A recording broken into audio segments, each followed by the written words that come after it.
we've kind of taken advantage of the grid and used it as a battery.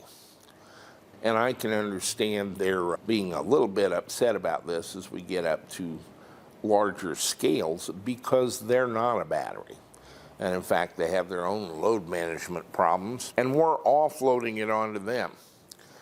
And on further consideration, I think their solution is brilliant from their perspective, not very good from ours. So I'm not letting them off the hook.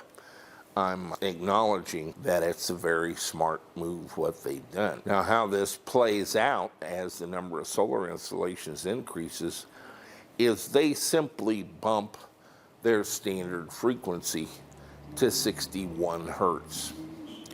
And that has all your little microgrids making just a little bit of power, not very much, about 10% of what you bought and paid for and installed on the roof. And if they go down, you still don't have any power. But in the meanwhile, you were wanting to use them as a battery, and now they're using you as a peaker plant.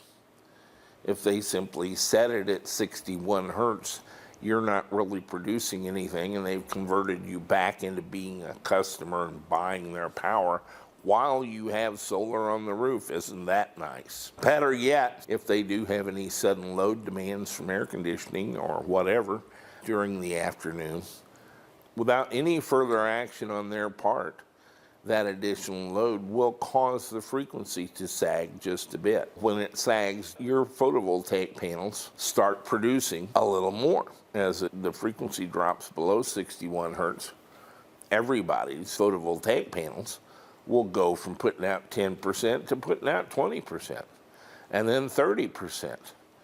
And as that stabilizes the frequency and it comes back up, then they'll decrease again.